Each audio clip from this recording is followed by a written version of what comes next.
primeiro, nada adianta a gente fazer isso tudo, comunicar esses benefícios, ter esse roteirinho, se a nossa postura, a nossa linguagem corporal, facial, não estiver comunicando isso. Então, eu não posso receber um hóspede e não olhar na cara dele. Ou já, sim, é a primeira vez? Tá, ok. Beleza, primeira vez no Rio. Eu preciso olhar no olho do hóspede, eu preciso sorrir, eu preciso que o meu corpo esteja comunicando, cara, eu tô feliz que você veio, tô aberta aqui pra dar qualquer informação, pra ajudar realmente na sua estadia. Então, a gente precisa estar com uma linguagem corporal compatível, tá bom? Com todo esse processo. Esse é um ponto muito importante, esse que eu vou falar agora. Personalizar o check-in. Esse aqui é o check-in, o processo completo. Mas, pro hóspede que já conhece o Rio, por exemplo, você não precisa, de cabo a rabo, você não precisa mostrar o mapa. A coisa mais preciosa que o nosso viajante tem é o tempo, né? Então, a gente tem que... a pior coisa que a gente pode fazer é fazer um check-in igual pra todo mundo, no sentido de que as pessoas estão com necessidades diferentes. Então, entender, fazer a leitura desse hóspede, ter essa sensibilidade de entender o perfil de cada hóspede, com que hóspede eu posso brincar mais, com que hóspede eu tenho que ser um pouquinho mais formal, qual hóspede que tá cheio de dúvida, que ele quer realmente o máximo de detalhes possível, e qual hóspede que tá bem acelerado, que tá muito cansado. O hóspede que tá muito cansado, eu vou fazer o básico ali, pagamento, parará, vou dar a chave, botar a pulseira, vou liberar ele pro quarto. E aí, uma dica pra esses check-ins mais expressos, quando o hóspede tá muito cansado, alguma coisa assim, muito apressado pra um compromisso, você fala pra ele, beleza, eu vou te liberar pro quarto agora, que eu tô vendo que você tá precisando descansar e tal, mas passa aqui depois, porque eu tenho que te informar sobre alguns benefícios que a gente dá, alguns presentes que a gente dá. Porque se você for falar das regras, ou até de vendas, não é todo hóspede que vai se sentir tentado a voltar a procurar a recepção. Mas se você fala, opa, vou te dar uns benefícios, ele fica mais inclinado a voltar. Mas, de qualquer maneira, a gente não pode deixar essa responsabilidade na mão dele. Um check-in curtinho para um hóspede que estava nessa situação, deixa na anotação, deixa no relatório de turno, pro seu colega do turno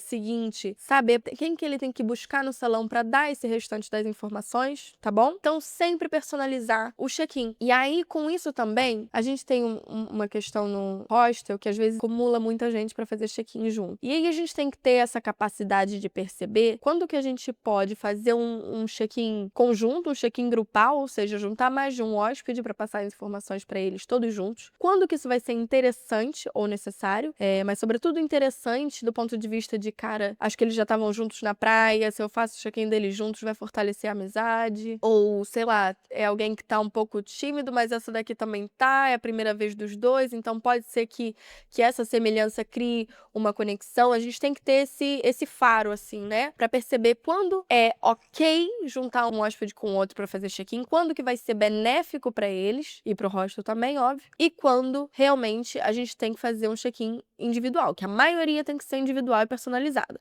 Porque pense no seguinte cenário.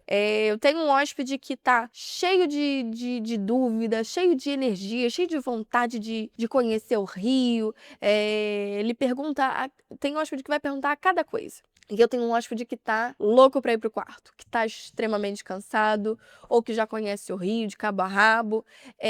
Não é interessante eu juntar essas pessoas. Por quê? Das duas umas. Eu vou sacrificar um ou outro. Ou eu vou fazer um check-in muito demorado, porque o hóspede vai estar perguntando e eu vou ter que responder o meu hóspede, e o outro vai estar esperando, e isso vai, criar esse desconforto, esse descontentamento. Ou eu vou acelerar o check-in e vou perder a oportunidade de sanar todas essas dúvidas e todo o interesse, e de aproveitar todo o interesse que esse outro hóspede tinha no hostel, na cidade. Então, é sempre fazer a leitura, tá, gente? A gente vai amadurecendo cada vez mais o nosso senso, nossa sensibilidade para identificar essas situações e esses perfis e momentos de hóspedes, tá bom? Então, é importante também aplicar a técnica de rapport. E uma coisa, gente, é que isso eu digo até para quem já tá há mais tempo na casa. O que é óbvio para você não é óbvio para o hóspede. A gente tá há mais tempo, a gente conhece o processo a cabo a rabo, mas o que é óbvio pra gente não é óbvio pro nosso hóspede. Então tem que estar bem explicadinho, tá bom? E uma outra coisa, assim, isso aqui é um processo, é um padrão, mas não é pra ficar robótico, tá, gente? É pra você dar o seu toque de personalidade, adaptando ao tipo de hóspede que você tem na sua frente também, o tipo de, inclusive, de cultura que você tem na sua frente. E o importante, gente, é não ver esse check-in como só mais um do dia. Porque se você vê como só mais um do dia, você não vai dar a importância que esse processo realmente tem. Não vai dar a importância importância à viagem que o hóspede está dando, entendeu? Então, cada check-in é único, é especial, é importante. Não atuem no automático. O check-in, ele é um momento muito, muito, muito importante. É o start da jornada do nosso hóspede, tá bom? E por último, só um asteriscozinho, o nosso